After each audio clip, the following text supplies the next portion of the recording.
Planned Parenthood was, in a way, kind of non-controversial in the 80s and 90s. They had very high approval ratings. Defunding Planned Parenthood was just a niche sort of pro-life thing that only a handful of people really cared about. They try to portray themselves as doing healthcare and doing other things, but they're really all about abortion. McDonald's might, give away napkins and salt packets and pepper and straws. McDonald's sells hamburgers by and large. You don't think of them as a napkin vendor. Similarly, Planned Parenthood sells abortions. They do a few other things, but mainly they are an abortion vendor. And, I think we've done well to highlight and expose that. I don't know what would have happened if pro-lifers hadn't. Well, howdy, everyone, and welcome to the Lauren Musica Show. I'm your host, Lauren Musica, attorney and president CEO of Sidewalk Advocates for Life.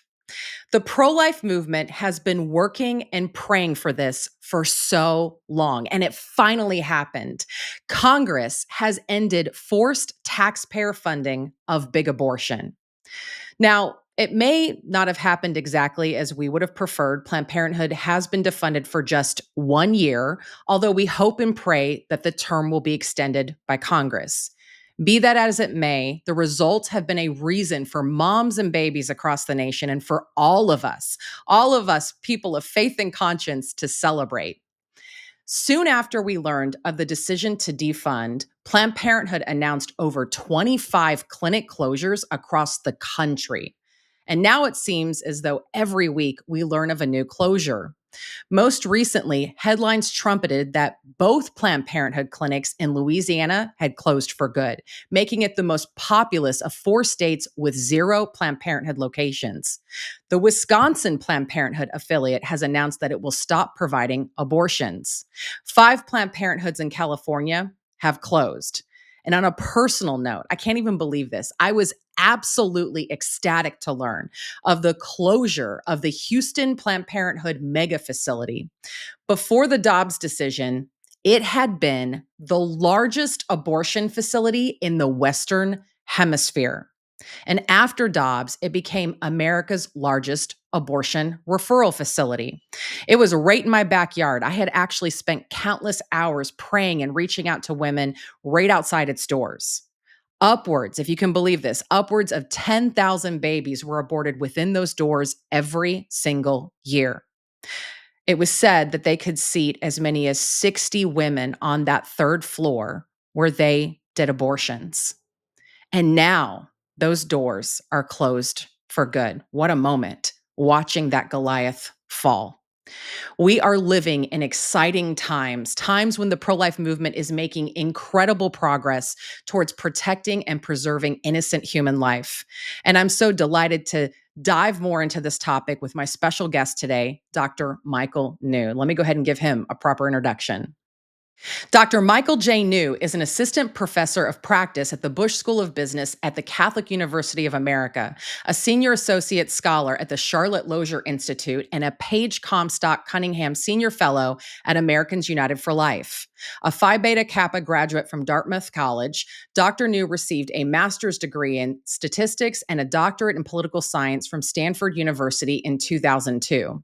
Dr. New researches and writes about the social science of sanctity of life issues. He gives presentations on the 50% reduction in the U.S. abortion rate since 1980 and the positive impact of pro-life laws.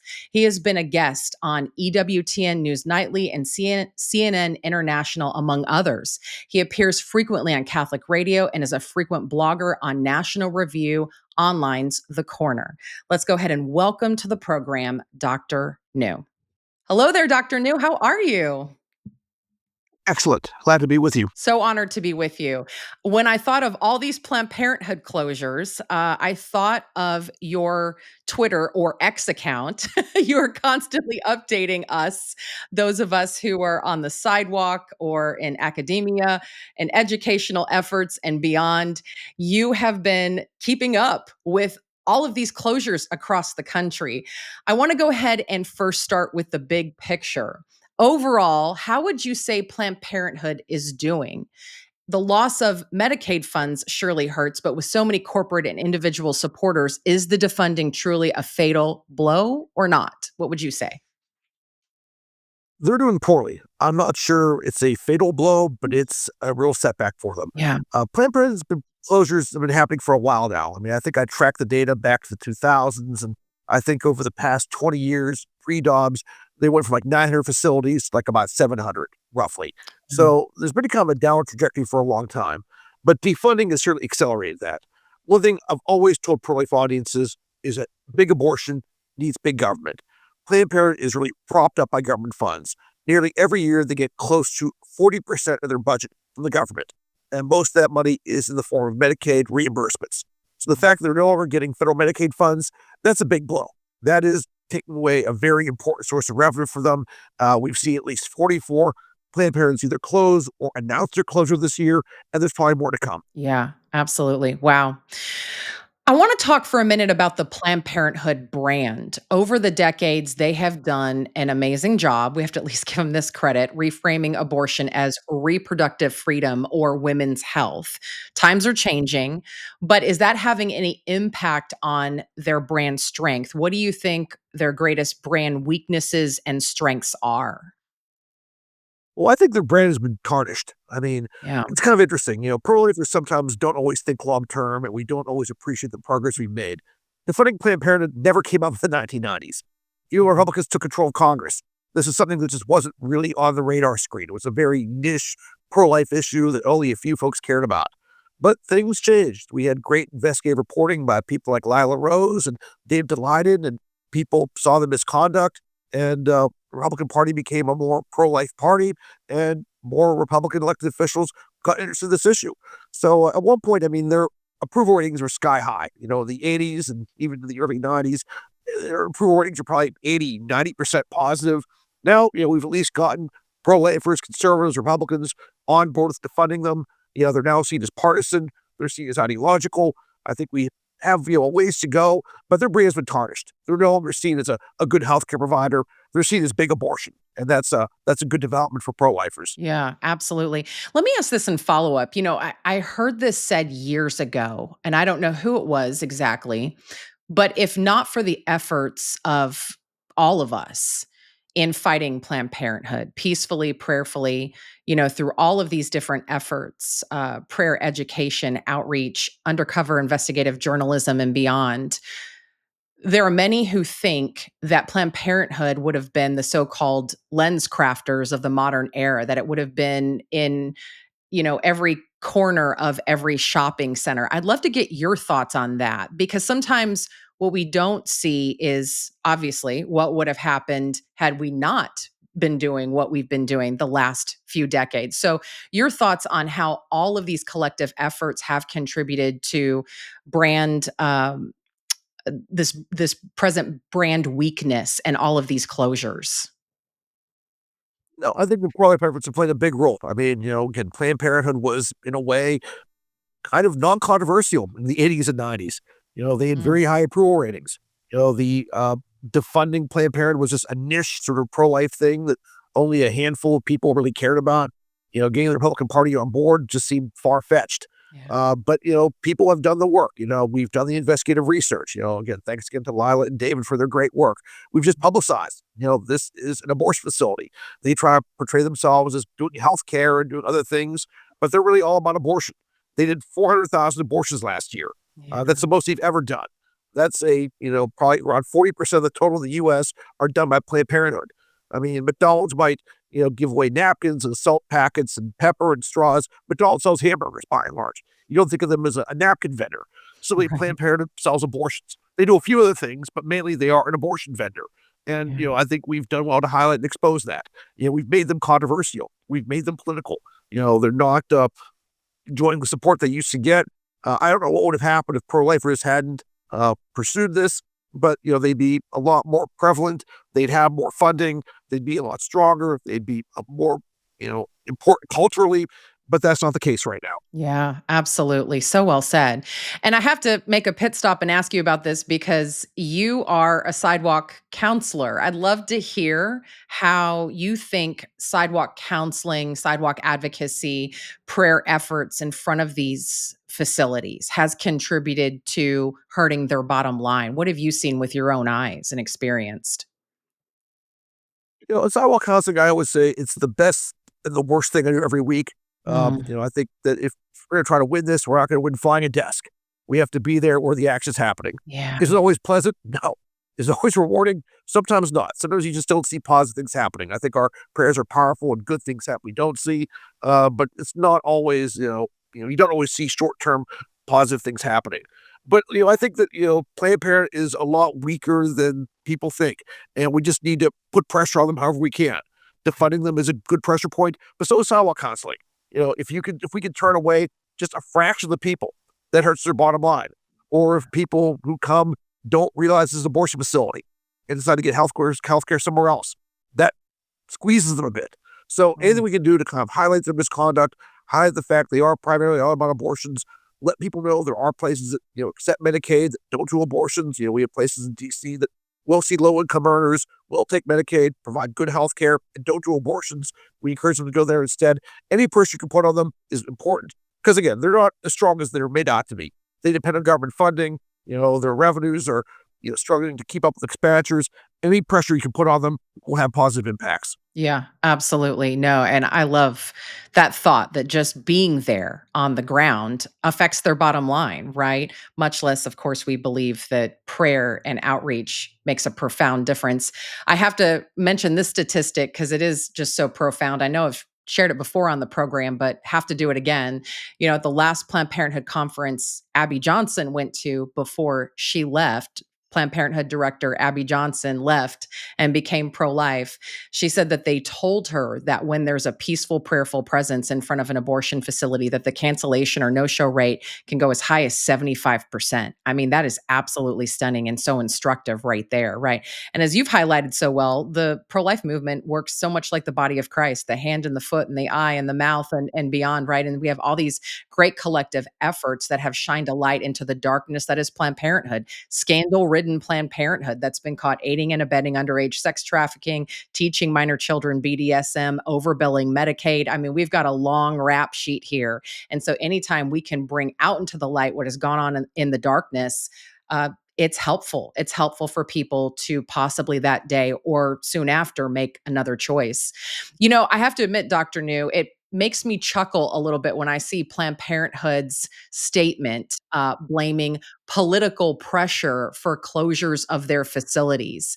So, can you just kind of highlight more definitively your thoughts about the real reasons why they're closing some of their clinics and how they're choosing which ones to close?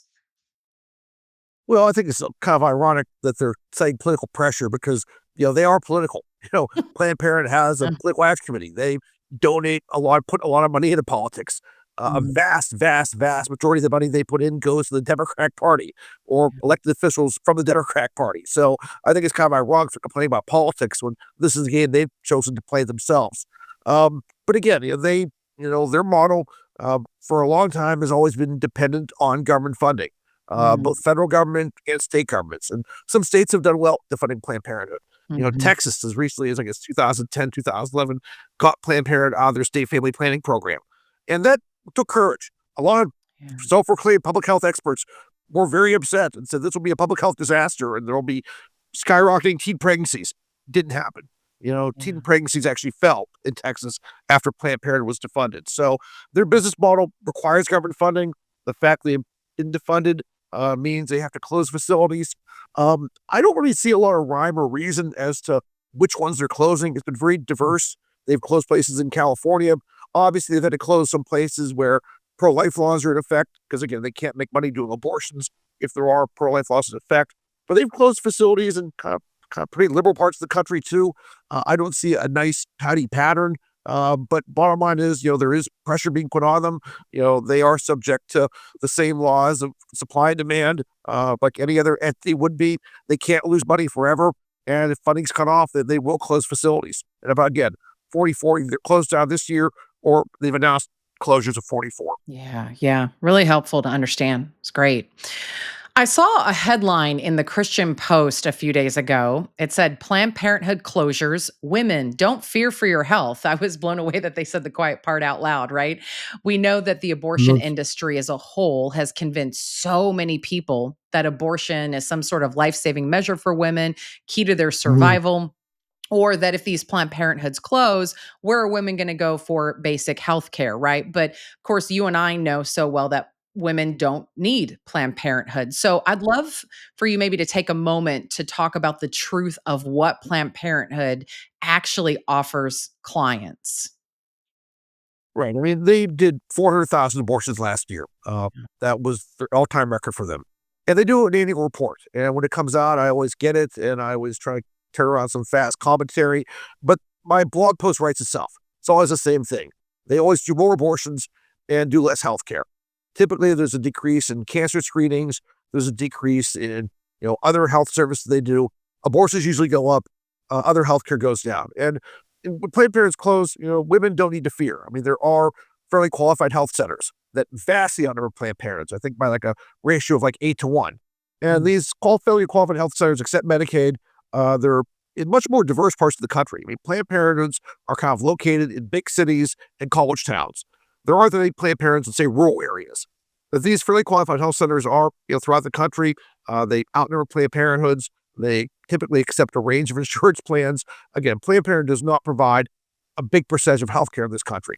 They Yeah. provide a big percentage of abortions, but healthcare is done by other people, other professionals, and women can go to these other places and get high quality care. Yeah, I'm so glad that you brought that up. Like, I think a lot of people miss that Planned Parenthood offers a very low level menu of woman services and even more Mhm. limited for men, right? We're talking well woman exam, breast exam, STD, STI testing. Sometimes we'll do a couple of super basic health screenings, but they can't actually always treat the problem in office unless it's an STI, STD, right? And then they're America's largest abortion provider. I think it was their latest annual report saying that 97.1% of all pregnant women who darken the doors of a Planned Parenthood get an abortion. And that to me is stunning for a so-called reproductive health care provider. Like, you would think that if they're toting themselves that way, that there would be a lot higher adoptions and a lot higher percentage of people choosing parenting. So, whether they're putting pressure on people or the customer recognizes that they're seeking the abortion empire as a solution to their crisis. I mean, this is absolutely unbelievable that this menu of services, so-called services, is extremely limited, right? Unbelievable. Yeah. And the other thing that you brought up that is so important, I think, for our audience to hear is the idea of federally qualified health centers, FQHCs, outnumbering these Planned Parenthood centers at least by 8-1. And I've even heard in conjunction with other community health organizations that it can be as many as 20-1. I mean, that's pretty stunning to think that we have these health centers that work on a sliding fee scale or sometimes even offer free services for those that cannot afford it, which is more than Planned Parenthood can offer, right? They do everything a Planned Parenthood does and so much more. So I even had a friend call me the other day and she said, Lauren, I was posting, all about the victory of all of these Planned Parenthood centers closing. And my friend was like, oh no, where are these women going to go for their health care? And I mean, the proof is right here. We have other options for women and it's not joined to the abortion empire. And I really hope that people hear that. While we're on the subject, I want to talk about some of the other places that women can go. I think I'm kind of setting you up here to talk about some of our friends that we refer to on the sidewalk, right? But some of the other Sure. resources available to women when they are facing an unexpected pregnancy, and need health care in that regard and need a solution to their crisis. Can you talk about some of the opportunities that people have before them in the modern era to go elsewhere? Sure. I mean, right now in the United States, we have a nice array of pro-life pregnancy help centers. Yeah. There's over 2,700. They provide a very, wide range of services, including shelter, healthcare, counseling, financial assistance. They're really on the front lines every day, helping women in need. Anytime I give any kind of a talk to a pro-life group, I always please to encourage them, identify a local pregnancy help center and do something. If you only give a little, give a little. If you can volunteer time, that's valuable too. They're often on limited budgets, but they can make a little bit of money go a long way and do a great job helping women in need. So there's over 2,700.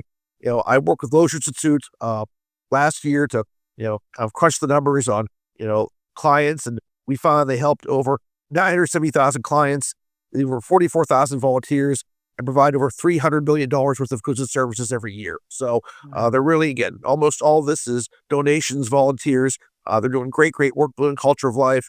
They don't get much recognition. In fact, they get some hostility from pro-abortion politicians who want to thwart their efforts, which I think is just awful. But they deserve our support. Yeah, absolutely. And so noteworthy that they outnumber abortion facilities 4 to 1. These free pregnancy help organizations that are available. Many of them are professionally affiliated with renowned organizations like Heartbeat International and CareNet, right? And I just encourage everyone to know where their nearest pregnancy resource center is, because even if you're not somebody who goes to the sidewalk and wants to provide men and women a life affirming alternative to abortion, right? Because that's what we do as sidewalk advocates. We're crisis intervention. We want to get her into the arms of someone who can do that ongoing crisis management. So our work primarily is to be a handoff to pregnancy resource centers and then hopefully bring them the next one and bring them the next one. We're there as I love to say, the fairy godmothers, the fairy godfathers, just offering all of this free help and letting people know what's available. And I am constantly stunned about how few clients know that these centers exist in their backyard. But again, even if you're Oof. not somebody that does that work with us here at Sidewalk Advocates for Life or 40 Days for Life or others, I encourage you to figure out where your local pregnancy resource center is. No doubt there is one near you. So you can go to optionline.org or pregnancy decisionline.com. The first one's run by Heartbeat International, the second one, CareNet. Again, two of the biggest pregnancy center systems in the country, maybe the world, honestly.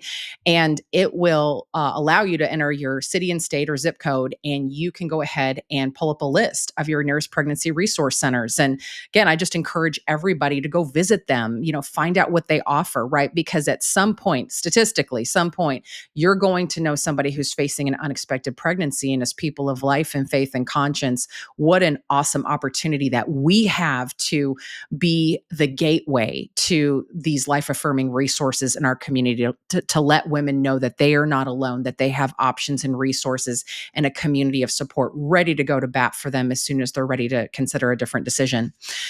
Dr. New, in closing here, and again, thank you so much for your time. This has been so helpful.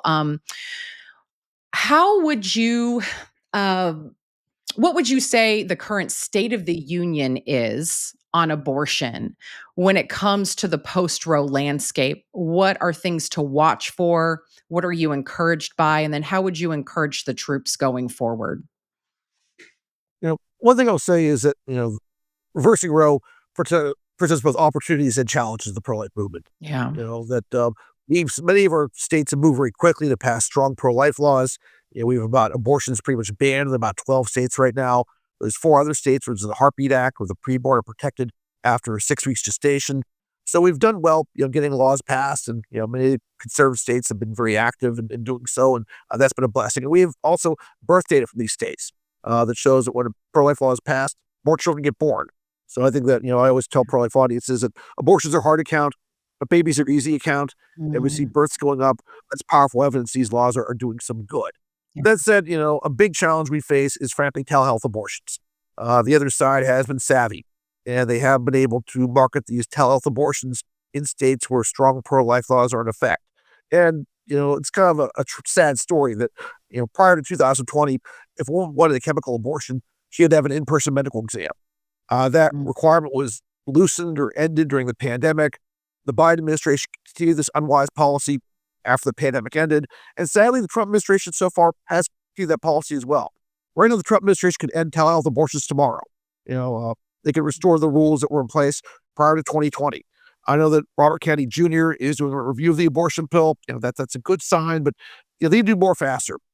Unborn children and mothers are being hurt by these unrated chemical abortions. Again, if a woman has an ectopic pregnancy, kids chemical abortion that can be fatal. If she's further along in gestation, she realizes has a chemical abortion, that can have some very negative, serious health consequences. So that has to be our top issue. I think pro-lifers really have to communicate to the administration that this is something that we want, and we need faster action on this. Yeah, absolutely. And can you read the tea leaves for us a little bit? Do you think Congress is going to continue to defund Planned Parenthood? Any guesses there? I don't really like making predictions. One prediction I'll make is that people make predictions, get egg on their face. And that's been a pretty good prediction in my life. But I will say this. I mean, I think that the door is open. I mean, I think, Mhm. midterm elections are important. Usually the president's party does not do that well during the midterm, but there may be some surprises. I think that the Democrats are finding ways to shoot themselves in the foot, and these midterms may go better for Republicans than we may think. If Republicans do control majority of the House and Senate, I think we will defund Planned Parenthood again. I think this is the new normal. Yeah. I think that we're not going to always defund it. I can't expect pro-lifers to win every election, but I do think that when Republicans do take control of both the Congress, the House, the Senate, and the presidency, I think that's a likely outcome. So I think we're kind of entering into what I'd call a new normal. Yeah, I like the optimism there. I hope you're right. So that's what I believe. That's what I'm hoping for at the very least. So I think that's very fair. Very good. Well, Dr. New, thank you so much. If anybody has spent any time in the pro-life movement, they know who you are. You're the one encouraging us with all the numbers and the wisdom in the background. And I know you've greatly encouraged me on the sidewalk and beyond. Thank you so much for everything that you have done and continue to do. And we will keep vigil for what's ahead. Thanks again so much for being with us. Thanks for having me. Much appreciated. Awesome. All right. Well, here's a closing thought. Nearly 100 years ago, Margaret Sanger opened the Birth Control Clinical Research Bureau in Manhattan and incorporated the American Birth Control League, two organizations that eventually merged to become Planned Parenthood Federation of America, Inc., or shorthand Planned Parenthood. 55 years ago, Planned Parenthood of Syracuse became the first Planned Parenthood facility to offer abortion, which was legal in New York through the 24th week of pregnancy. After the 1973 Roe versus Wade decision, other Planned Parenthood locations followed suit. And ultimately, Planned Parenthood became an abortion giant, or really an abortion empire, right? Putting money and political influence to work to maintain the right to kill preborn children.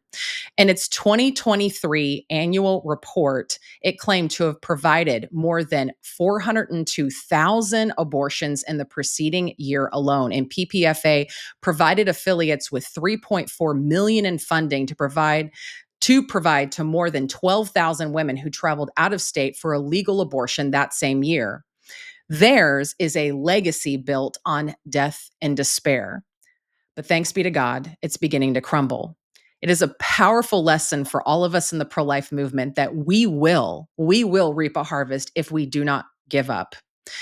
We remember all those who lost their lives or were wounded by this organization, and we will continue to give thanks for the lives that have been and continue to be saved. More of them with every new announcement of a facility closure. When facilities close, lives are saved. Yes, we will continue to give thanks, but we will also continue to work towards more closures of more Planned Parenthood facilities. We will not forget the other facilities that provide abortions. We will pray and work for their closure too. Yes, we will continue to give thanks, but we will also continue to work towards more closures of more Planned Parenthoods. And we will not forget the facilities that don't provide abortions. They're heads of the dragon that are referring to the abortion clinics, that feeding the bottom line. Will work for their closure too. And we will continue to work to connect with and to serve those women whose situation is so fraught with difficulty that they believe abortion is their only solution.